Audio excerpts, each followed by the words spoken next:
Every episode of No Offsides podcast is brought to you by Champion Hockey.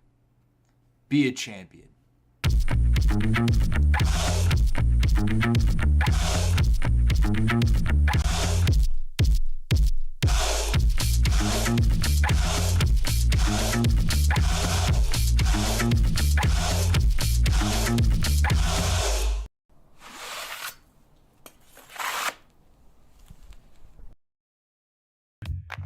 No offside.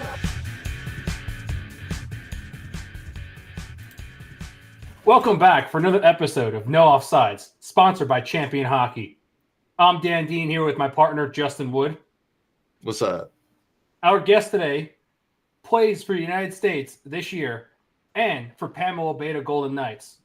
Welcome, Scott Savage. Thanks for having me, guys. Yeah, What's up, man? Glad to have you. You know, you play for one of the more fierce teams in the pro North American circuit. You play for your country, so we are honored to have you on the show. No, I'm excited to be here. I love what you guys are doing for the game of roller. It's awesome to see the media coverage with you guys, Roller Dad News, and I think the more roller can kind of become popular in the media, the more kids that are going to be coming from ice and really understanding how great roller hockey is. And so sources like you guys on social media nowadays are great for the game. Thank you. Yeah, appreciate it. And, it's, before we head in there, I want to say, our thoughts are with Bethel University, as it's unfortunate that their program was just cut today due to financial mishap with their previous administration. So if you want any more on the story from what we've gathered so far, it's on our Instagram. We made a post on it. So, our thoughts are with all those players that actually did not know and were reaching out to us and being like, what, this is happening? And was like, yes, this is happening. We're sorry. We're sorry you found out through us, not your school. So, but we do encourage them to seek other options of playing in other colleges that have roller hockey. But it's an unfortunate scenario. So, but we're here. Scott, sorry to take away your spotlight here, but we just figured I wanted to throw that in there. Scott, did you happen to have did you play ice or roller in college? Or juniors or anything?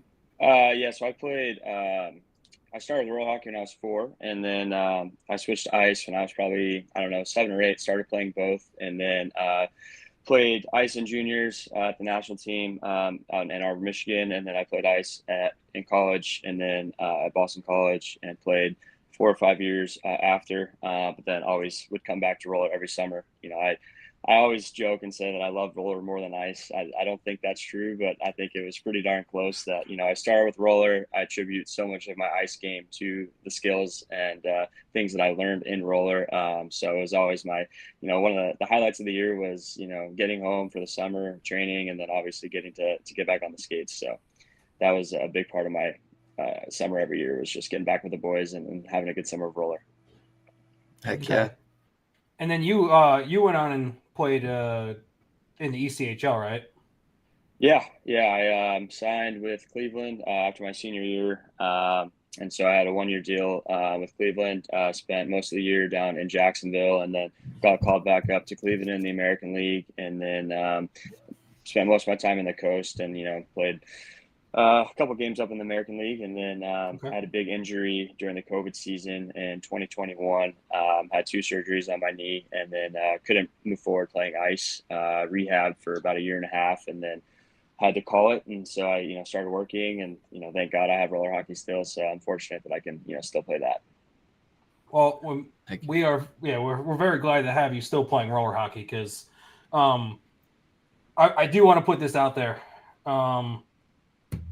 What's his name? I forget his name, Justin.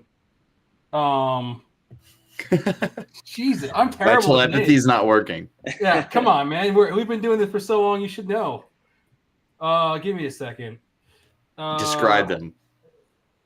Use adjectives. Ryan Marker had some nice words to say Yeah. about you. He said, "You are like probably one of the most savage players hardest players to play against on defense, and your offensive skills are very underrated." Yeah, well, thank you, Ryan, for saying that. He's also a threat and a guy that I look for when I'm playing against him to shut down and get afraid of. I try to stay out of the way of his shot, but sometimes have to unfortunately eat one of those. He's got an absolute bomb. But yeah, that's been my mo. I mean, really since I played, I'm not a huge guy, so I really had to be smart. That's kind of what I think like helped me advance in ice was the way I saw the game. And like I said, that was a huge attribute to roller, and kind of you have so much more puck time, you have more time and space. You can be poised. You're not chipping pucks. You're not icing. You know what I mean? So I really credit roller to my development as a player. But yeah, I try to be as shutdown as I can, be hard to play against, ride the fine line. Obviously there's no checking in roller, but always try to be physical, be a force to be reckoned with in the corners, and at the same time, I'm fortunate to play with a lot of really highly skilled players on our team. So obviously, roller, third man in as a defenseman is a great way to score and create offense. So that's something that I've always worked on, and you always want to be a threat where you can and contribute offensively. Luckily, I just try to get the puck to Junior and Travis and those guys and let them go score. But it's fun to join the rush and contribute offense where I can as well. Yeah. Hell yeah. I actually just threw a little replay of you doing exactly what you just said on the bottom of the screen there. Nice. Yeah, saving the puck at the point, sending it back in deep, walking in the slot, getting a shot and scoring. It's beautiful, man. I couldn't see it, but I hope it was a good play. It was your game against Black Ice. Oh, okay. And so it was on a power play. That was the championship game. Yep, at State Warriors 2 years ago. I do remember that one. I bet. So, that one felt good. And I know I'm going to catch flack because Marker is an avid watcher or listener, and so the fact that I forgot his name, and I'm just going to put it out there. I teach, and it takes me 3 months to remember people's names unless I use it all the time. So it's no excuse, but Marker, I'm sorry. But yeah, you played ECHL, AHL, right, until you got injured. I mean, what would you say helps you the most from your ice game in today's roller pro scene?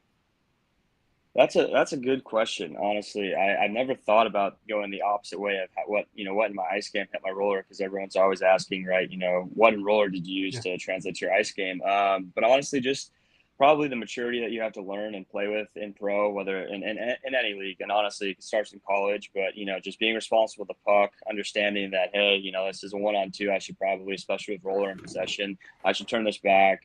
So just kind of handling every game with that mature pro mentality. I mean, if you look at some of the younger kids breaking into pro, a lot of them, may have more skill than a lot of the veteran guys. Maybe they're faster, they're stronger, they're skating more. But at the same time, if you don't think the game the right way, you're going to get punished by the more savvy veteran guys. You look at like Jamie Yoder, or any of the OG vets that are still playing. They maybe lost a step, but their brains are still, they're firing. They're seeing the game well. And they'll make you pay. They'll wait for you to take an extra stick handle, stick on puck, and then it's going the other way.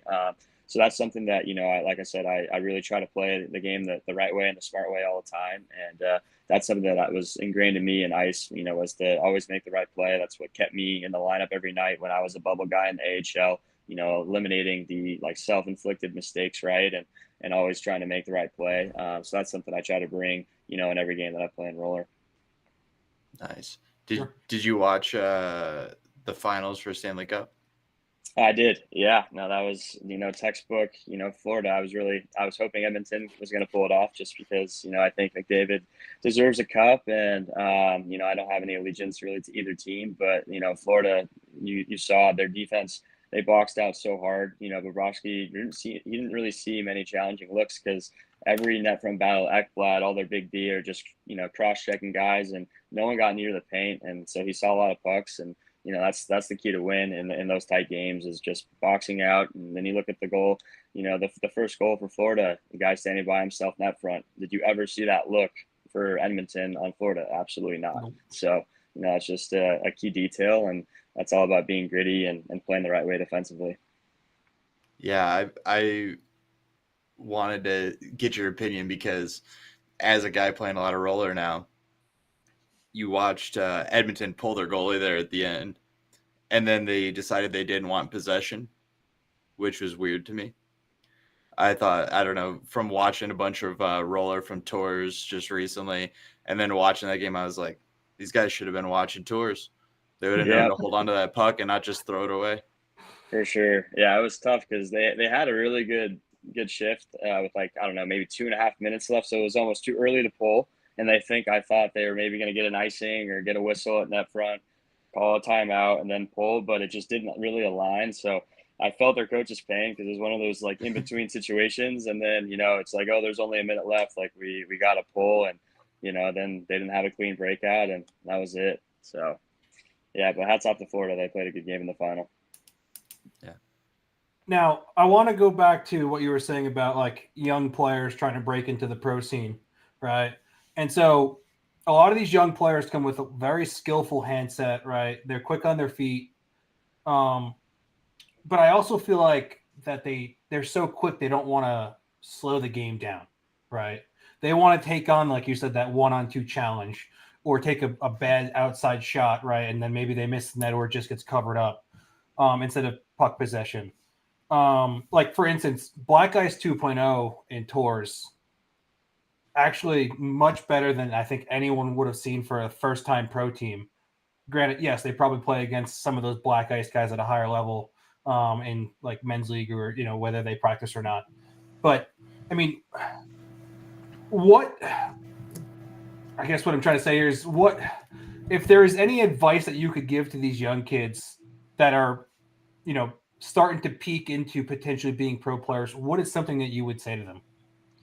Yeah, I mean, I would say just watch as much hockey as you can. If you can see, like for example, a Black Ice PAMA matchup, it's probably going to bore you to death. It's a giant chess match, and the reason for that is that both of us respect each other so much. We understand, or Carshield, it can be any of the top teams, but we obviously see them in a lot of playoff games, and they're all 1-goal games, 2-goal games, and as soon as you make a mistake or cheat offensively, like I'm giving up a 2-on-1 with Billy Pascali and KJ going the other way, they're going to make they're going to make it count, right? So, I think once you develop that understanding of like, hey, I probably shouldn't pinch here, but I'm going to, and then you see a 2-on-1 go down the other way and they bury, you're probably not going to do that again. And then, like I said before, just watching as much roller as you can and watching the teams that have success at the pro level, what they're doing and staying within their structure. I mean, Black Ice 2.0, they have one of the best coaches in the game, at the helm, and you could see it in their game. I watched some of the tours from home when I could, and they're going to be a really good team, and I think that was still a respectable showing for them at tours. First tournament, and they're only going to get better as they get older and stronger and things like that. But you got to learn, the stuff that you can control. You always have to do the right way, and that at least gives you a chance to win games. Yeah. Now, as a defenseman, I mean, are there expectations that you set for your forwards? I mean, I understand that the people you play with are workhorses, but like, is there some expectations that you're like, hey, this is what I need you to do in order to like support me on the back end? For sure. I mean, we're lucky. We've had a lot, our core group has played together for so long. We're fortunate that we all play beach hockey together on Saturdays, and we play Tuesdays throughout most of the year for a local kind of beer league. But it's decent hockey. And so we know each other so well that, we almost don't really have to, everyone knows where they're going to be in a sense. Mm-hmm. But yeah, I mean, it's just as long as we're, we play man for the most part. And, I think the biggest thing for us is just making sure we're talking. If you as a guy or a guy has a step on you, it's just asking for help. If a forward's back checking and knows he's beat, they just talk with us and we pick it up on the back end, and that makes things, communications. It sounds stupid, but if you're talking, the hockey game it can become way easier. But some people don't like to do that, and it makes it hard. But if you know where everyone is on the rink, it makes your decision making that much easier. So. Yeah, I don't really have any, quote unquote expectations, but, as long as everyone's working hard and battling, and, I think that's what leads our team to have success. Okay. You said beach hockey. Would go on. So beach hockey is the greatest game of roller hockey on the planet. It's every Saturday in Newport Beach. We have a group of guys, and some of the older guys have been doing it for 20 years. I'm sure you've seen it, on Instagram and stuff. we have a pickup game every Saturday, but it's pretty much the same group of 15 to 20 guys that basically only can skate at it, and it's the best. You're playing on a blacktop in Newport Beach, and then we grill and have some beers and go out after, and so it is the best way to spend a Saturday. I look forward to it every week, and the only time we're not skating is if we're at a tournament or if it's raining. Yeah, that sounds like a great time, man. Is this a puck or a ball? No, we play with a ball. 6-on-6, games of 3. Goalies change after every goal. That's the beach hockey way. Hell yeah! I mean, I grew up watching kind of like the beach hockey scene, and like my brother was big in the tournaments when I was younger before I even got into roller, and so like, we would end up watching beach roller hockey, and it was the craziest thing in the world. So I would love to see more of it. Yeah, we don't have the ramps going behind the nets. I didn't get to see too much of it when it was at its peak. They actually just did a documentary, and there was a showing of it this past Friday. So I'm interested to see it. Rob Sherman, our head coach, was I think pretty involved and played, and a lot of roller hockey legends got to play with those funny skates and ramps behind the net. I wish I was a little bit older and got to see more of it, but yeah, no, it's everyone always raves about how cool it was back in Huntington Beach when it was going. Well, and looking at, I mean, you've probably seen some of the videos that have been posted on like Instagram and stuff like that. It's just interesting because when you look at the camera and you're like, is the rink wet? The rink is always so shiny, and it's just like it almost looks like they're skating on puddles. Yeah, no, it's crazy. Wearing full gear in peak summer, I'm sure that was not I'm sure everyone was pretty hot and uncomfortable, but it looked like a blast. Are you guys using that like weighted ball? Yeah, we try to keep the commissioner, our go-to veteran guys, have a stash, but it's a weighted ball, but it's not as, I guess we beat it down a little bit with the blacktop, and so it's not as hard and bouncy. It's a little bit more dead. But the boys let it fly. Eton has he's known for letting it fly a little bit too high sometimes, and he's scary out there because you're not wearing any gear in net, but you definitely wear a couple off the shins, and it doesn't feel too great. But I'm by no means known as a good goalie. I pretend I'm allergic to the ball when I play goalie, so I just try to make up for it on the offensive end. There you go. That's awesome. So you're just wearing your normal pads as a goaltender? No, you're just skates and board shorts and gloves. That's it. So it's like a cross goalie. Yeah, you're a lacrosse goalie for sure. Yep. Oh God. Travis Noah Jr. ripping shots off the post at you. Oh, that sounds awesome, but miserable at the same time. Yeah. How big's the rink? That's a good question. It's a giant blacktop. It's huge, but we probably I don't know. We probably play. It's probably 150 feet, 100 feet. Okay. It's pretty sizable. Yeah. Nice. Yeah. Is it just like a blacktop, no board, just like kind of like a parking lot kind of thing? No, it is. Yeah, the ball is. If you shoot long on one end, it's going in the sand. You're either going with your skates or having somebody grab it. The other end, it's just more blacktop, so you're going for a skate and getting some conditioning in. No, it is a true just 2 plastic nets and a ball and a group of good guys. It's awesome. That sounds like a hell of a lot of fun. Yep. Having cool things like that in the community down there, I think that's part of why that area has always produced such good roller players. Yeah, absolutely. It's like I said, it's something that keeps our team together. We're here year round for most of us from California, so we get to go play and bond and get to have competitive games that because winter stays, so everyone's trying hard. Especially there's a lot of guys you don't want to be sitting out waiting for your next. We pick the losers pick basically the next team, so it's super competitive. But yeah, it's a great outlet, and then it brings together some of the local guys in the community, and then obviously we're fortunate to have Irvine, which hosts Winter Nationals and Pacific Cup and all those things. So we usually don't go more than a month or two without having some sort of tournament or something to play in. So we're super fortunate. Oh, yeah. That's awesome. Now, I got to ask, is it the old-fashioned way of picking sticks for teams, or is it kind of just like, hey, you guys are on a team? No, it's basically the first game. We start around 10 in the morning, and we'll kind of just divide up. So, if there's 4 pros, it'll be 2 and 2, and then we kind of basically grade down and split off. And then after that, if there's 2 extra guys, they get to pick from the losing team, and the winner stays. And then we basically just cycle the whole day. It's awesome. Okay. So, when there's peak summer, we have 24 guys. You have 4 teams. If you lose a quick game 3-0, you're sitting for a half hour. So it makes you want to go on a long run because, you can win 5 games in a row, play for 2 hours straight and never come off. So it's really fun. Heck yeah. All right. SoCal hockey, and get the board shorts, and if you're single, you get the ladies. That's it. So Yeah, do you get a lot of people just hanging out watching? Yeah. People always cruise by. It's a super busy, Newport's always buzzing in the summer. So you got people to come, stop by, and the unfortunate people that kind of try to show up with gear and don't necessarily get in, but that's the way she goes. So. Hey. It's Now, nice to be able to be selective. yeah. Now, everyone's noticed that PAMA was not at Tours last weekend, right? There's a reason for that. Do you want to kind of tell us what's going on with that?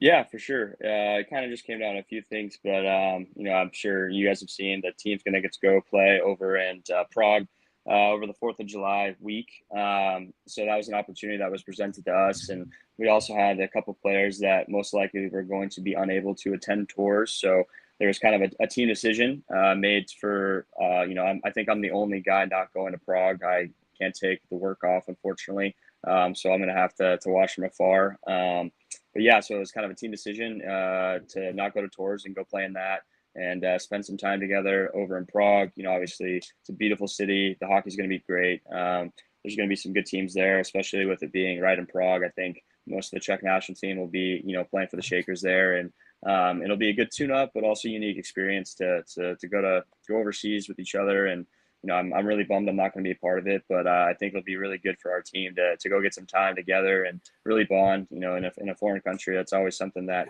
you can be super privileged to do. And I think we'll come back ready to rock for Narch, and be firing on all cylinders. So we're excited. Did you already have your spot filled on the team? Did they bring someone up to play your spot since you can't go, or do we need to call your boss, do a petition? No, I don't. I think they're just going with 11. I don't think we're taking 12. So 5D, you'll get a little bit more rink time, hopefully, and we'll be rolling with 11 over there. All right. Well, you got, you don't get to go to Prague, but you do get to go to Italy with some of your teammates as well. So, I mean, it kind of, as much as it'd be awesome to go to Prague and play, you kind of save some travel money and stuff like that. So you get to go to Italy and play for Team USA. So you got to be pretty stoked about that. Yeah, I'm really excited for this opportunity. Obviously, anytime you can represent your country is an ultimate honor, and it's something that I haven't been able to do. In roller, I was very fortunate to play at the national team for ice, my under 17, under 18 year, and we got to go to 4 nations and play in Russia and Sweden and other countries. And it's always been something that I wanted to do for roller hockey. The last year of double I's, I did get a camp invite, but it was the summer I was going into my first year pro, and Columbus wanted me at development camp, and I said, okay, I'm going to be there. Obviously, ice was the priority, and I'm not saying I would have made that team, but that was kind of, I was feeling good about my game at that point, and sure. It's all hindsight now. But yeah, I'm really really excited for this opportunity, to go over with Travis and Eton, who I play with, with PAMA, and then a group of guys that I've played against my whole life, and it's going to be great. I'm really excited. We have a great group, and I'm looking forward to doing some damage over there with a really fun roster. Hell yeah.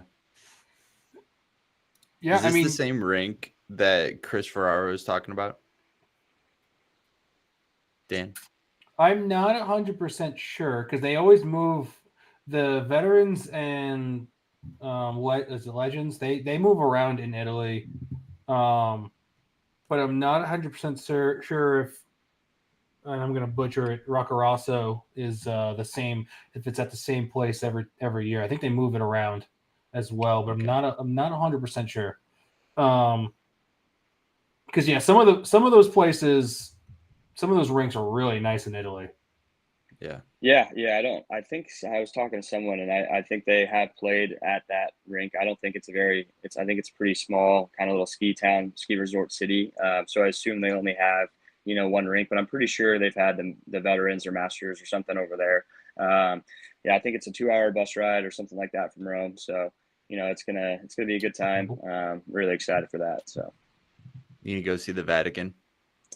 I don't think so. For me, it's just a business trip. Yeah, we fly in. I think we have one practice day, and then the tournament starts, and then I got to fly back. I don't get to extend. I think some guys are going to extend their trip, but work is unfortunately, rules king for me nowadays. A little bit less fortunate with the freedom to take time off. So yeah, I'll be hopefully coming back after a successful tournament for us. I think you guys will have a good tournament. Yeah, because I think the last one I remember, I can't remember how long ago that was in Alabama, right? Yeah, I think 2 summers ago. Yeah, that was a really good tournament. That was sick, and I can't wait to watch that on. It's probably on YouTube or something like that, but we'll eventually post it once we know where it's being streamed at. But you'll be able to face what essentially will be, I'm hoping, is Team France at Narch. So, I mean, you'll be playing with PAMA, but you'll get to see what I would think, because it's FMT, so it's from their France. So you might get to see the national team of France before you even get there for Worlds. So that'd be pretty cool, right? I mean, that's I mean, they're really, between them, they're competitive, and Czech and all them, they're really competitive as well. For sure. Yeah, I think they're going to be at Narch and State Wars, so it'll be good to get some looks at them. They'll always play fast, and they have they play with a lot of speed. But that's beyond that, I don't really know who they'll have or things like that. I don't have much exposure to the pro roller scene over in Europe. I'll have to talk to Kevin Mooney, who's the mayor of Spain over there, and just winning championships left and right. So I'll have to get the scoop from him on the Euro side of roller. But yeah, it's going to be good. I think it'll be interesting to see them kind of have to adjust to playing on our rinks with our nets and things like that. But then, when it comes to in September, we'll be, I'm not sure what the rink size is in Roccaraso. And then we'll be on the small nets. So that's always a little bit of an adjustment for us too. So yeah, it's good to see, I think France, Sweden's playing in the play-in for PAMA Pro. So it's always great to see, get different looks at different teams and, see what they can bring to the tournament. Now, you mentioned the small nets. Is there any preparation for that, or is it just shoot low? Yeah, we played I think it was Furs in Huntington Beach when I was probably, I don't know, 14, maybe 15. It was like me and John Chavo, and we had a fun team. We lost to France actually in the final. I think it was France. Yeah, it was on the small nets, but there was not. We didn't. I think we got one practice on them, but yeah, you just gotta get your head up and hit the net. But yeah, it's it's a little bit different. Have less to shoot at, especially bigger goalies. I'm sure you have to get a little more creative and tight. Maybe, I think breakaways, it may be different. I usually don't get too many of those, but you never know. Well, luckily, you have a few guys that play over in Europe that always play against these smaller goals in Sigmund, DiMartino, right? Hodge was over there. Yeah, Hodge is over there. So, you have the guys that are used to it, they play most of the year there, and then they come back and they're able to just shoot on a bigger net, which I think is probably an advantage for them when it comes to playing in North America after playing in Europe all along, because now their shots aren't going to ring off the crossbar. They're just going to go top shelf every time. So yeah, I mean, just give them the puck, I guess.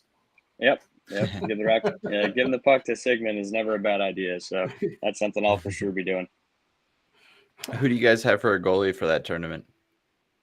We have Redmond and Machinsky. Machinsky, yeah. So two rock solid guys. Yeah, we haven't. Well, I guess we talked to Teed a long time ago about Yeah. tending on the different size nets, but that was early. We didn't have the same wealth of knowledge to dig from asking people that question. We get to ask a True. lot of players what it's like shooting on a smaller net. Sure.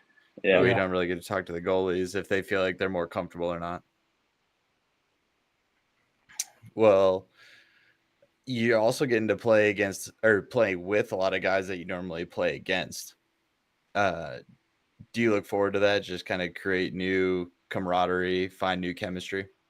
Yeah, no, it'll be really fun. Obviously, it's just there's such a respect factor when you get a group like that, and the biggest thing in these tournaments is how quickly can you come together. And it's one of those things where you're going to get guys that are used to playing on the power play and guys that are used to being on the first penalty kill and being on the rink and the top moments. And it's just like tournaments like this. It's just a team first mentality. Your role may change, but everyone has to be the best at that role, no matter what it is. So I'm really excited, but at the same time, it's going to be fun. It's like we're so deep. I think with us, it's not going to matter what four we have on the rink as long as everyone's doing their job. It's going to be really fun to just go line after line and see what kind of combinations we can come up with, and it's going to be fun. Hell yeah! Maybe get a couple of those beach hockey sessions in because those nets are probably smaller, right? Yeah, a little bit. Yeah, it's like little my net. Yeah. Yeah, you'll be all right. Yeah. Well, and you have the perk. I mean, I'm sure you guys can play it and get a couple good sessions at the Nijar Arena too, if you want to. Absolutely, yeah. We're so fortunate that facility is state of the art, and we're so lucky to be a part of the organization and all the things that they do for us, but also just the game of roller hockey. It's pretty amazing. They fund so many teams. They have the PGKA, international stuff with Dave Hammond and Pablo, and it's truly incredible. And I don't think people always fully see the big picture of what they do for the game. It's truly incredible, and it's something that I'll always be forever grateful for. How often do you get to skate over there? I mean, we definitely could go more. It's a little bit of a hike for me, but I don't know. We probably get over there. Some guys get over there more than others, but I don't know, probably 2 or 3 times a year. But I could definitely, if I wanted to, go whenever I want. But it's like I said, it's a pretty decent drive for me, so I don't get to go out there as much. But we hosted a 2-on-2 or 3-on-3 tournament 2 Christmases ago, and it was awesome. We had like 10 teams and did a cash prize. So we'll try to maybe do some more events like that. But it's tough to maintain everyone's schedules and things like that. But they never have the doors closed, that's for sure. So they'll always make it happen for us if we want to get out there. That's really cool. Yeah, that's sweet. Yeah. Now, you mentioned PGKA, right? Which they're, it's kind of like Black Ice 2.0 or Black Ice Purple, depending on what name they're going in with. So it's nice that you're part of an organization that is also bringing up the next generation, right? And so you have PGKA coming up into the men's pro division at Narch, as well as Black Ice 2.0. They're going in as Purple this time. I mean, are these, you might know a little more than we do, are these young kids like 18 years old and stuff like that are on this team, or? To be honest, that's a good question. I think there's a chance that it's a lot of the kids from Namibia who play for the national team. If I had to guess, there probably is more European guys sprinkled in. I wish I had more info on the team that they're bringing for pro specifically, but if I had to guess, that's probably the majority of the group. But regardless, the more we can have Black Ice 2.0, PAMA affiliated teams, I'm sure Roadrunners could put together a team. There's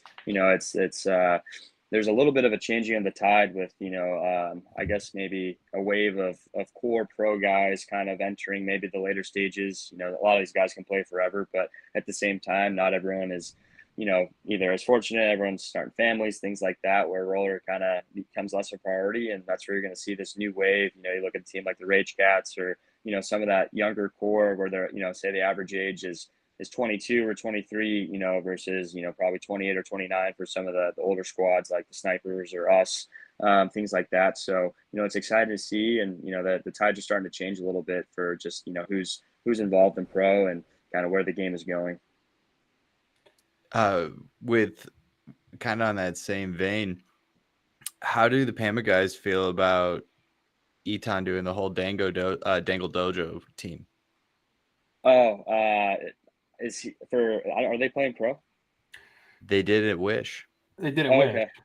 Yeah, he's basically, he's just doing so much for the game. The Dangle Dojo is absolutely incredible what he's doing for the youth, and then obviously he has his men's guys, and he'll play, in any tournament he can play. And the guy just loves the game of hockey and is an absolute, he's just a gamer. He'll if there is a game breaking out in the front of my shoot right now, he'd be the first guy to go grab skates and find a way to play. So it's awesome. We're happy he's playing as much as he is, and he's playing some of the best hockey I think he's ever played. So it's no shock that he made the USA team, and we're really excited to see him and have him on our side going into summer. So it's awesome. Hell yeah! What do you think about those uniforms? I think they're awesome. I love the whole idea, just the little senseis, and it's cool. The ninjas, it's just, I love the theme, and like I said, just what he's doing for the game of hockey and giving opportunity for kids. He has a lot of learn to play and I guess beginner level youth players. Like if no one gives that platform to kids to come play, they may have never stepped in the game of hockey. It's kind of how I started in San Clemente. There was a roller hockey rink that just opened when we moved to San Clemente when I was 4 years old.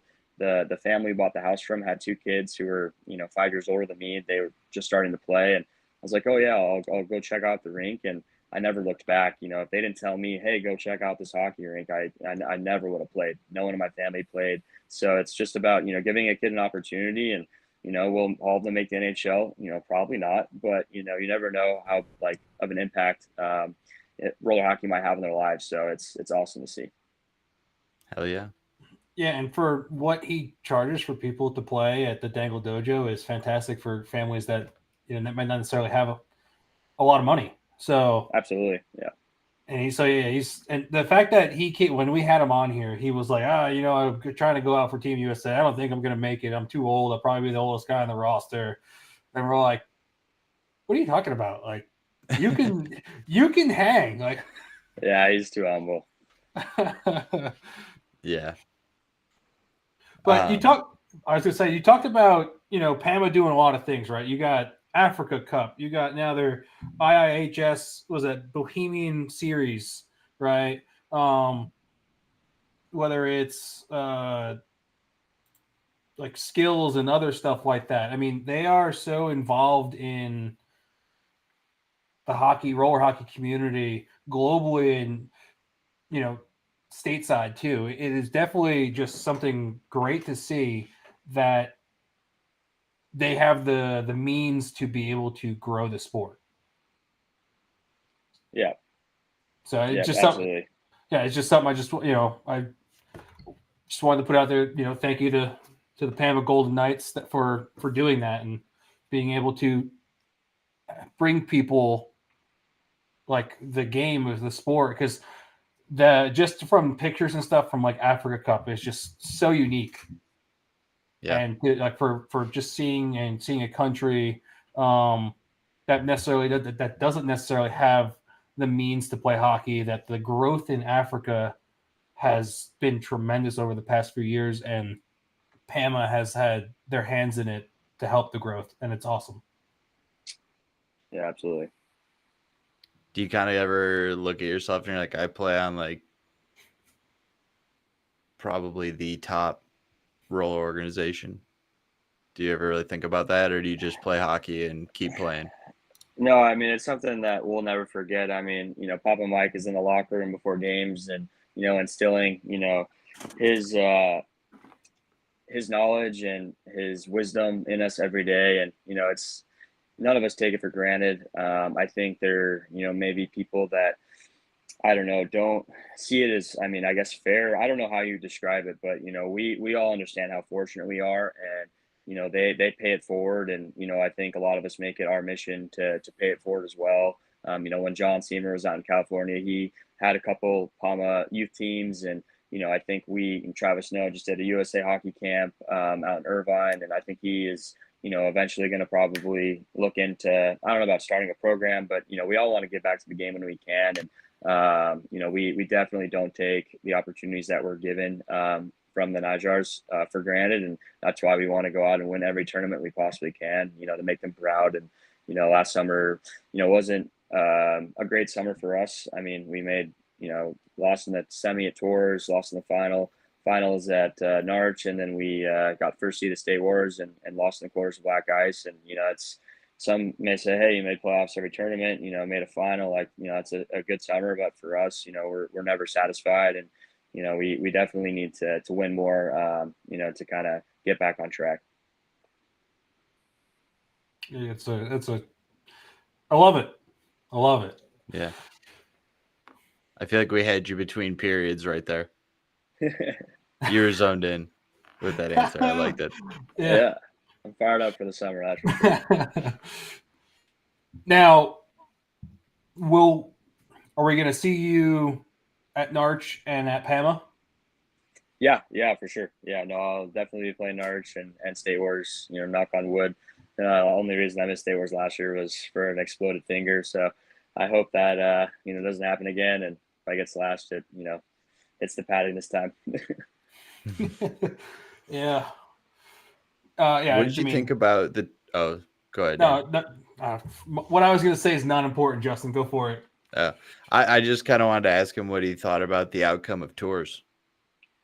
Yeah, I got to see, parts of it. It's a lot of the usual suspects, kind of made it down to the Final Four there. I wasn't surprised to see the Rage Cats. I think they have a lot of offensive weapons. They're kind of a younger team that's probably going to take the pro scene by storm here. And, when you have the big guns like Car Shield, Roadies, and Black Ice, any of those three teams, it's why it'd be almost fun to see, some of these tournaments in some, hypothetical way get to have best of threes, just because, those matchups are all awesome. But it's also what makes roller unique, right? Is you don't have a series. You just have to win one game and then you're moving on. So I wasn't surprised by the result. I think Car Shield was still kind of shaking off the rust and things like that through round robin. And once you get in the playoffs, it doesn't matter what seed you are. You're going to have to beat everyone anyways to win a tournament. So it was a good way to start the summer. Obviously I wish we were able to go. I was definitely missing it, and bummed that we weren't there. But Narch and State Wars are going to be here soon enough. So I'm super pumped to get back on the wheels and obviously see everyone. The roller community is awesome. So it's always fun to see everyone regardless. And it's going to be a fun summer. Now, I thought it was great to see the Rage Cats do so well. We talked to Andrew Height, and he was like, I think we're going to kill it. I think we're going to do good. And they showed up. For sure. And they even have Lane Maxwell in goal, and their goalie stood on their head and got MVP. So, they had people step up when they need them to, and they watching their games, they were in almost every game. So, yeah. Now you also mentioned, Scott. You mentioned best of three. That would be pretty sweet to see. I do have a question because this was brought up to me the other day. Do you think a 4-game round robin is enough to seed, whether it's 9, 12, 16 teams? I think so. It's just at that point, if you're going above 12 teams, I think it begs the question of if you can't see it off that, you know what I mean, is the you look at State Wars, right? There's 12 teams. And I think that's a great number. I think you go beyond 12, you get into the question of, the bottom 4, are they true pro teams, and they absolutely may be, but at the same time, then you just have to have a good round robin, you know what I mean? And there's kind of like a weighted schedule, right, to new teams or teams that, didn't seed well. They're going to have a harder round robin, and that's just kind of the way it goes, I guess. Is it fair? I'm not sure, but at the same time, I don't think anyone would want to see, Black Ice or any of the top teams, play 3 games against the 3 other top teams and be eliminated. So it's just, I don't think there's a perfect way to do round robin, but I think team selection for pro, I think it should be calculated. I think it is important to have the right teams in the pro division. I do think goal differential, is great. I think Narch has always been goals against first. And to me, an 11-1 win is not the same as 1-0. I think an 11-1 win in a pro game is more impressive than a 1-0 win. I'll ride that, until I die. So that's one change that I'd want to see, is goal differential at Narch. Okay. Just for seeding purposes. I think, Narch is going to be awesome. There's a ton of teams. And, since there's 16 teams, like, you have to have a good round robin to get a top seed. And so knowing that it's goals against, you're going to have to play, calculated and smart to try to get yourself the best road to the final. Yeah, I mean, I actually didn't know that it was goals against in Narch, so that's definitely interesting. Yeah, so it's head to head, then goals against, and Okay. I think State Wars and it's head to head, and then goal differential. Okay. I could be wrong. I'm not a rules expert. I'm not the guy that's doing the predictions on if you score 2 goals. Like that's not me. But pretty sure Narch has always been goals against for that second tiebreaker. Yeah, I mean, Narch has 15 teams, right? Marker was pretty happy with the team selection, which usually doesn't happen on this show. Usually a lot of the pros are like, we rather have 8 solid teams and, battle it out for round robin and not have an easy game than have more teams. But Marker had a lot of high regards for some of these teams and a lot of hope for some of these teams like the Blazers, Maple, Skittles, the Wizards. And then, of course, like Black Guys 2.0 showed up looking pretty good in tours. So who knows how well they will do. But it's going to be interesting because you can't give every team, like all these new teams. There's a lot of teams here that you can't give them the top, let's just say the top 3 or top 4 teams as a schedule. You run out of game schedules because then next if you do that, then these middle teams will just play each other, right. And things get a little funky in standings come playoffs. So, if you need me to read the teams off, we know. But who's your dark horse making playoffs in Narch Pro? I don't know who teams are bringing, but that's the beauty of pro roller. Like if you're applying to play Narch Pro, anyone can beat anybody. So I think round robin is, like you said, it's going to be exciting. There's going to be matchups that are essentially going to be a playoff game in round robin. I'm sure only 8 teams will make it through round robin. So like I said, goals against are going to be super critical for seeding, and it's just. That's the great part about this, having 15 teams. It's like you better show up. You don't have time to take a game off. You can't take anyone lightly. For us, it doesn't matter who's in the tournament. We have to only worry about our game, and you want to keep things under your control. You don't want to be hoping for goals against, or hey, we got to pull our goalie and score 3 here, or we're out. Like that's not a situation you want to find yourself in. So we just we have to show up, only look at the teams we're playing and take it one game at a time. It sounds cliche, but that's the only way you'll have success. Okay. Yeah. Hey, that's but it's the truth. That's the thing, right? Some people may say it's cliche, but it's the truth. Like you focus on yourself, you do your job, and you get rewarded. Hopefully. But yeah,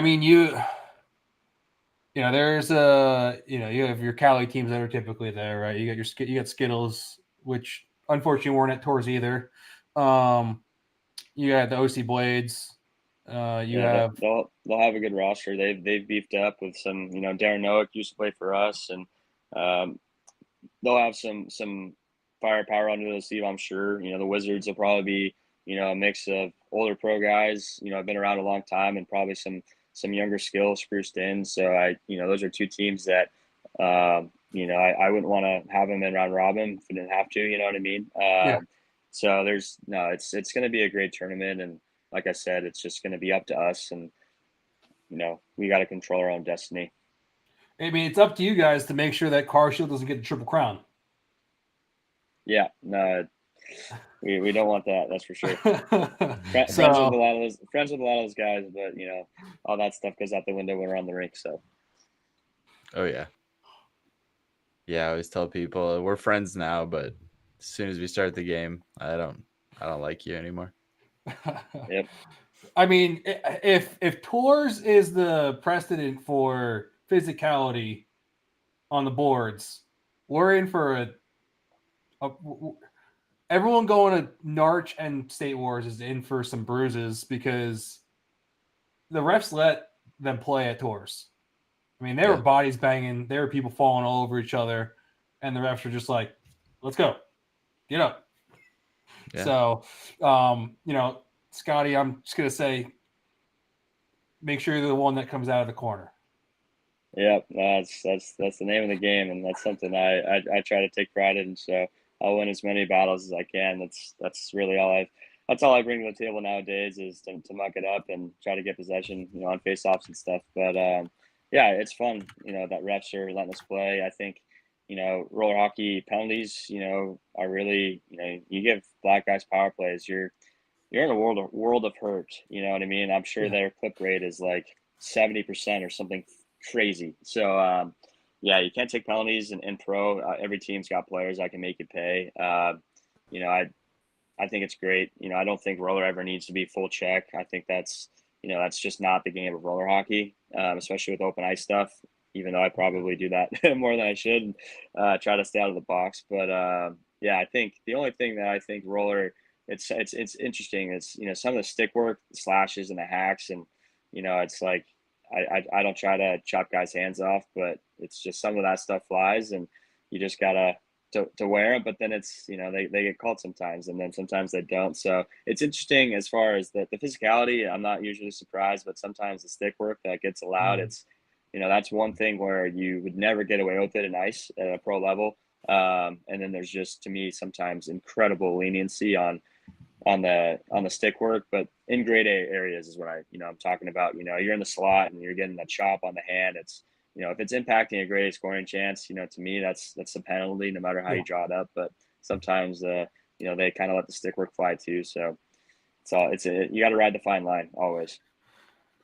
Yeah, you had that replay. I think you had posted it on Instagram of you kind of lighting somebody up. Yeah. Who was that you got? I don't know. We were playing against Connex. I really felt bad. It was kind of funny because I was stepping, and my first instinct was we're gonna kind of just collide here, and he's gonna kind of give me one, and I was kind of bracing, and then he just went to skate up the rink, and I just ran him over, and I immediately was like, oh shit, I just got a penalty. But yeah, I was just. Did you get a penalty for that? I did not. It was not called. Yeah. So. I wouldn't have called it, to be honest. Yeah, I mean, it happened quick. It's just, like I said, I thought he was going to kind of lean into me, and it's one of those things where you kind of just rub off on each other, and that's it. But, yeah, like I said, I try to play as physical as possible. But, I think the summer we won PAMA Pro, I played all three, and, I didn't take a penalty until Pacific Cup in September, and I don't think many people would believe that. And so it's like you gotta play smart at the same time because, like I said, when you're playing in playoffs and you're trying to play physical, you give up a power play to snipers, black guys, roadrunner, any team in playoffs at PAMA Pro or Narch, and you're not only you're asking your guys to eat some one timers and block shots for you. You're probably there's a good chance you're giving up a goal as well. So yeah, we've talked to a couple of people, including Brandon Hawkins. I was gonna put a clip from him where he's talking about how if guys box up on him, especially on power plays, he's not taking prisoners. He's just going to rip the puck at you so you get out of the way. So I get what you're saying. Yeah. And when he's taking a one-timer, I'm probably going to be standing in the corner. He's got he has an NHL shot in ice and roller. But yeah, it's exactly it. You gotta know who you're up against. And like I said, given the snipers, with Hawkins and Matt White, and the list goes on with that team of power play damage that they can do, you definitely have to be smart and disciplined in playoffs if you want to win a tournament. Oh yeah. Now, Scotty, I got to ask you this because this is going to segue me into my next question. How is your shit talking game on the rink? I mean, I probably talk a little bit. To me, it's sometimes I'll try to just stay to myself, and I wait for someone to give me a shot, and then it kind of just gets going. But like I said, I play hard. I ride the fine line of probably crossing the boundary sometimes, but I try to stay disciplined in the sense that it's not taking a penalty, and it's to me it's part of the game. Off the rink, we all have beers and get along after, but like I said, I think some people think I have like multiple personalities, and that's just I don't have an off switch. Whether it's beach hockey, and I'm mother effing someone for something they do at beach hockey on a Saturday when it's all of our best friends, or Tuesday night in a beer league game at Irvine at 10 o'clock, that means absolutely nothing. Like I can't turn the switch off, and that's probably why I was able to have success growing up and in the game of hockey. But sometimes I probably come off as a dick, or I'm just ultra competitive and I'm never going to change. But I think most people know that by now, so they don't take up too much offense to it. Yeah, you wouldn't be where you are if you didn't have that competitive nature. Yeah. There's got to be a little bit of shit talking in you to like be able to be like, if you're competitive, there has to be something that you like when something happens, you got to say something, right? So for sure. And the reason why I asked you is because over the past few tournaments that like people like Pat Maroon have played in, right? I see more people shit talking him. So I'm just curious on like. Yeah, I mean, like, it's like what is there to say? Yeah, I don't know. It's tough. Like roller, obviously, it's physical and stuff, but like you can't fight. So I mean, I think there's a sense of I think people wouldn't be saying those things if it was ice, and you could get jumped, or you could have to answer the bell for taking a guy's head off with a a flying stick or two-handed guy in the face. Like you don't really you're not held responsible. There's maybe a scrum, there's maybe something, but no one's squaring up in roller hockey. So I think the leash is long for maybe guys who, aren't going to have 10 fights a year or 5 fights a year in pro ice hockey. But at the same time, like I'm all about respect, and, like I'm not chirping Pat Maroon. I'm going to play him hard, and I'm going to battle him in front of the net. But I mean, that guy's got 3 cups, and, he just wants to play some roller too. So, I don't know. It's interesting. Now, are there any coaches that are the loudest people on the rink? I mean, I definitely can hear an echo of Jay Miro screaming at someone for, losing their guy or something. But no, I don't know. I don't really pay too much attention to what coaches are saying or what they're doing. I got too much to worry about on my own. Making sure I don't lose my guy and get embarrassed. So. Okay. All right, I'm going to leave that. You're saying it like somebody. I mean, I feel like Blood and Feathers has a loud bench. That's all I'm saying. From what we've seen, definitely. I've never played them, so I can't. Okay, that makes sense. That makes sense then. All right. I was just curious. I mean, I mean, we'll be talking to them soon eventually anyway, so I'll bring it up to them. But yeah, no. Now, since PAMA State Wars hasn't happened yet, we got to talk about new format as we typically do with everyone. And everyone seems to like the new format. The top 8, whoever made playoffs gets a fresh bid into the following year if they can make it. And then now it's 8 teams get to play for the top 2, get to make it to make it the 10-team playoff for State Wars. Thoughts on that? Yeah, I think it's great. I think it's going to keep the tournament fresh. It's going to make round robin, that much more important for teams that are, I guess you could say on the bubble or however you would phrase it. But at the same time, like we have, I think, Black Ice, Car Shield, France, and one of the playing teams. Like that's a schedule. You know what I mean? So, there's no team that's, I guess, invulnerable to being relegated or, having to go play in the following year. So no, I think it's great. I think it's awesome. It gives the teams that are on the bubble a chance to, you just got to go win games. If you're on one of the teams in the that play-in tournament. And at the same time, once you're in, all bets are off. You know what I mean? It's like, the Kings back when they won their cups, I think they were like an 8 seed and maybe an 8 seed both years or something like that. When they went on their cup runs, in like 2013 or whatever it was. So it gives you something to play for. And I think it's going to keep the tournament really competitive. And, it's that much more important to have a good round robin and get good seeding. So, you get invited back next year. Do you think this is something that should probably be adopted throughout all the big three? I mean, in an ideal world, yeah, but at the same time, like, most of us are, the guys that are playing pro ice, they have a little bit more of a lenient summer schedule, but everyone's still got real life going on. So I don't think everyone could take that extra day, off work for all three tournaments. I mean, maybe, and if guys are fortunate to do that, that's great. But I just don't know how realistic it would be to have a play in. Granted, they still get to play a tournament, so they would have maybe been there anyways. I think that's probably the hardest part is logistics and rink time. But do I think it would be something that, could be adopted to all of them? Like, absolutely. I don't see, why it would hurt, especially since they're going to play their own tournament after. It's not like you're flying down to, California or Florida for 3 games or something like that. But it would be interesting if other tournaments started to adopt it. All right. Now, your prediction. Out of the 8 teams, Carshield Blast, Champion Wheelers, Blood and Feathers, Rinks or Propel, Skittles, Sweden, Team Chemistry, and Black Ice 2.0, which 2 make it to the main event?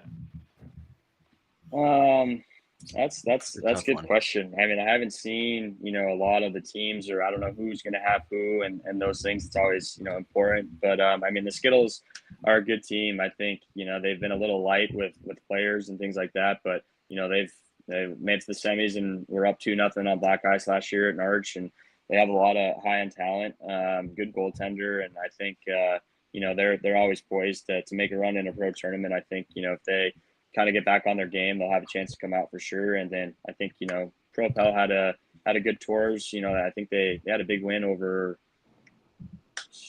maybe Carshield maybe, or I don't know.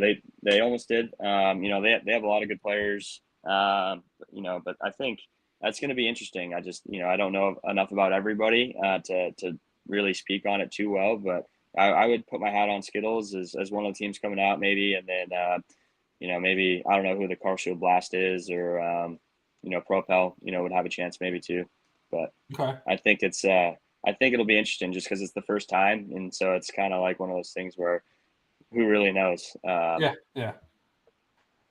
Well, it's like because roller hockey is just the ever evolving door on who's playing on what team, especially if you're not on like the staple. Let's just say 4 or 5, right? And so, Black Ice 2.0 had a good tournament. They could be very sneaky. Chemistry actually looked a hell of a lot better than I thought they were going to, because Agreed. From all the research and analytics, I don't know if they've won a round robin game in quite some time. Sweden they had a rough tournament last year, right? But we're hearing they're going to be good this year. Yeah. Right. And also, Markers hinted at he's playing for Team Chemistry. So, like I said, it's that ever-evolving door on who's joining what team for the summer. Unless you're on PAMA, Black Ice, Roadrunners, Carshield, and I would probably even say Rage Cats, because they seem to have the very similar roster every summer. From those 5, everyone else seems to have a rotating cast. So, it definitely throws a wrench in, and that's what makes these predictions so hard. Yeah, I wouldn't want your guys to drive, that's for sure. That's I'm sure you make a lot of people a little bit unhappy, and that's why I'm trying to be, calculate with my words, because, at the same time, like come on. I'll try to, just go out, make sure we have a good summer run here, because, the expectations are high, and we put them on ourselves to be good and be solid every year. But yeah, it's kind of the unfortunate thing with the summer and weddings, and I'm good friends with Garrett Ross, and he had a wedding that he absolutely needed to be at. It's one of his best friends that he's grown up with forever, and so he missed Sunday at tours, and I'm sure it's no fun. I was like, I was getting stitches when we lost to Black Ice last summer in the final at Narch. Like, I almost threw my phone out the ER. It sucked. So it's just one of those things where it's kind of like, an ice season that you're never going to see that, but with roller, injuries, weddings, real life stuff happens, and that absolutely does make it interesting. And it's kind of one of those things where anything can happen, and that's what makes it fun. Yeah, definitely. Yeah, and it makes it more fun for us because analytics gives us reactions, and people don't like analytics. So and that's why we put out the analytics for potential, like who's gonna, like, top 6 or whatever out of the top 9 for tours. And I mean, I personally love when the analytics is wrong. I love being like doing all the work and everything like that, and then next it's like, boom, right? Blood and Feathers just stole a point against Carshield because they went to a shootout with them, right? And it was like 2 or 3 of the games for Carshield went to a shootout, which is insane. But it just almost makes, like they wanted it. Yeah, they wanted that 6 seed or 5 seed, wherever they were at. I think they just wanted to be able to do a shootout. They have the firepower for it, that's for sure. That's the thing, is like, you go to a shootout with Carshield, you're like, they got number shooters. Yeah. So it just, as much as I know that, like, when we put out, like, the rankings or analytics and saying, like, this is who's projected to make whatever seed or whatever, but it's not, and that's why we put it out there, like, it's not our opinion. It's just analytics. Like, it's just previous years and matchups and whatever. Like, this is what it came to. But it's always interesting when we get DMs or we get, like, comments and stuff like that. That just makes me laugh because that's the best part. I like it. Yeah. So, still speaking about tours though, because I meant to ask you earlier. You said you watched some of it. I thought they did a great job of the coverage this year. What'd you think? Yeah, no, I think that's been the same, provider group to do the video. I know they do a great job. It's, I think, I don't want to touch on it too much, but I think the Tours tournament needs some scheduling work. I think the past couple of years, playoff games are being played for pro past midnight, and I don't think in any pro tournament that should be the case.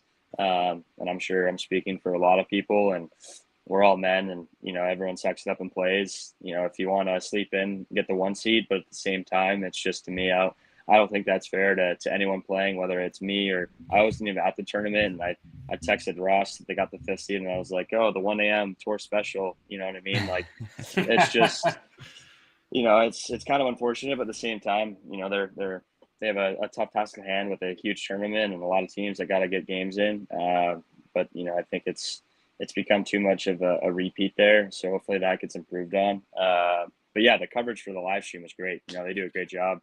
Good, Trefty, on the mic, he's one of the best. Yeah. And it's a lot of work for him to do, and he does a great job. So it's hats off to him for the coverage, and hopefully they can work out the scheduling to make it a little bit more forgiving, next year. But I guess we'll see. Yeah. I think the one thing for cameras is the behind the goal cameras are sweet, right? So cutting to them is awesome.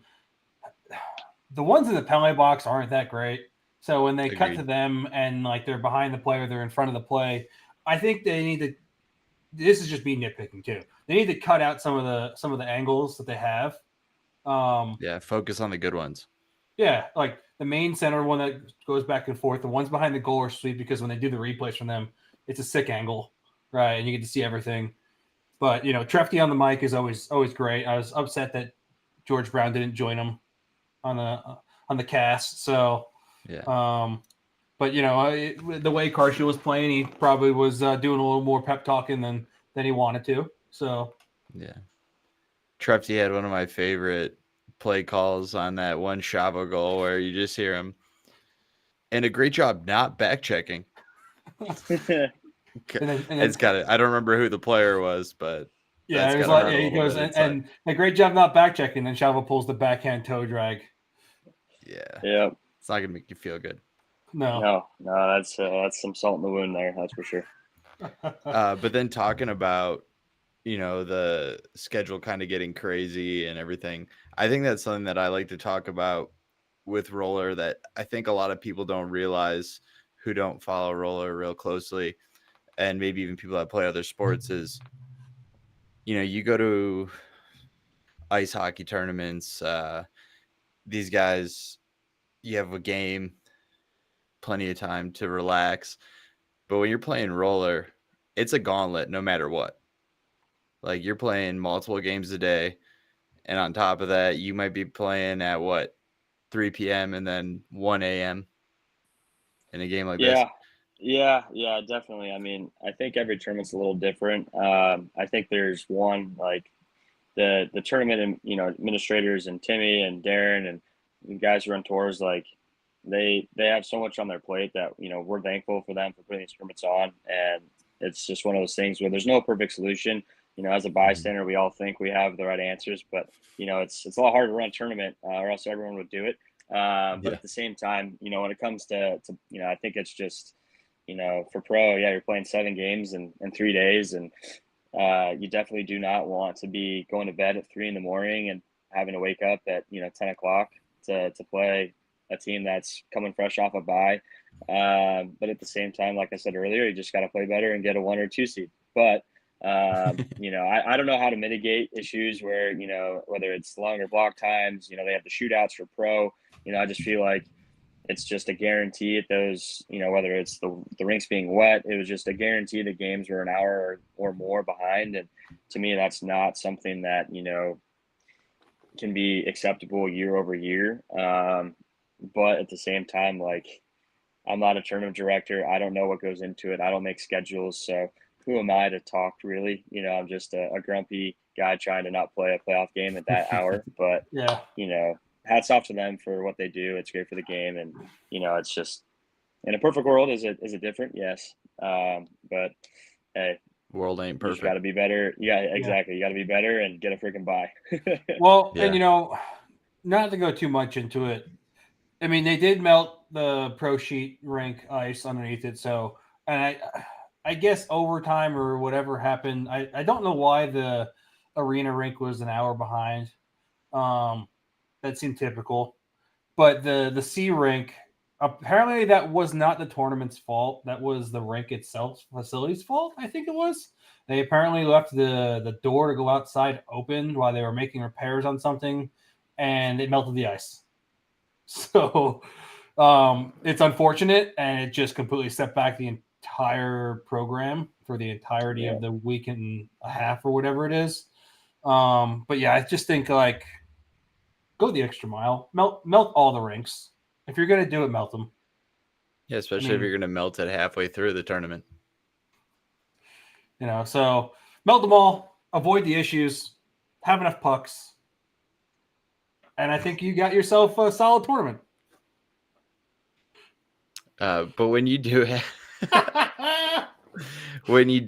the gauntlet going for you specifically as a player, and you have a bunch of games in a day, how do you prepare for that? Do you kind of just load up, eat a bunch the day before? Do you eat during games? What's your deal? I mean, I don't know. I've had the same, I guess, routine for as long as I can remember. But yeah, just trying to stay on top of nutrition and eating well, and try not to have too many beers after the games. Roller's a funny sport, I tell you, because in ice, there's the 1 or 2 guys that can go out on the road the night before a game and go put up a hattie. I was never one of them, so I didn't play, many games guilty in my time. But there's guys, especially in roller, who can do it all the time, and I'll never be that guy. But yeah, just trying to stay on top of sleep, nutrition. I'm not doing anything crazy or changing stuff, but I'm a little banged up nowadays, so doing a little bit of a warm up before games is a must. I don't get to just lace them up anymore and go feel good. So yeah, just got to take care of yourself, stay on top of food, and and stuff. But at the same time, these tournaments are fun. So, after games, it's fun to either go have a team meal and have a couple pops, or see guys that, I used to play ice with, or play, that I've known my whole life. That's what makes roller so great is, you can go battle and have awesome high level hockey games, and then, go grab a beer after with some of your best buds that, you don't get to see anymore. So it's fun, but yeah, and for me, nothing crazy, just, eating clean and staying hydrated and taking care of my body the best I can. But, you're hurting on Monday no matter what. So. I mean, honestly, if you're not hurting after a roller tournament, did you really play? I mean, I say that often, but but yeah, I mean, we appreciate you coming on and joining us and talking roller hockey and talking about yourself and your experience and everything like that. We, enjoy the stories that people tell us, and, yours is no different and unique, and just want to thank you for joining us. No, absolutely. Thanks for having me on. Like I said, before we got started, thank you guys for what you do for the game. It's great to see. I think it's only gonna, keep growing roller hockey. Not just at the pro level, but from the ground up. You guys are bringing on people from all sorts of backgrounds and things like that, and involved in roller. And I think it's great to see. I'll play roller until I can't. So I'm always gonna try to be a staple and, get back to the game. And so we thank you guys. I really enjoy what you guys are doing. So keep that going. And hopefully we'll see you guys, at some point during the summer run or at tournaments out in California if you guys make it out here. I appreciate it. Definitely, man. And so if you're playing roller hockey, don't let up, because there's no offsides. I'm Dan Dean. I'm Justin Wood. Scotty, thanks for joining us, man. Appreciate you. You got it. Thanks, guys. Peace out. No offside.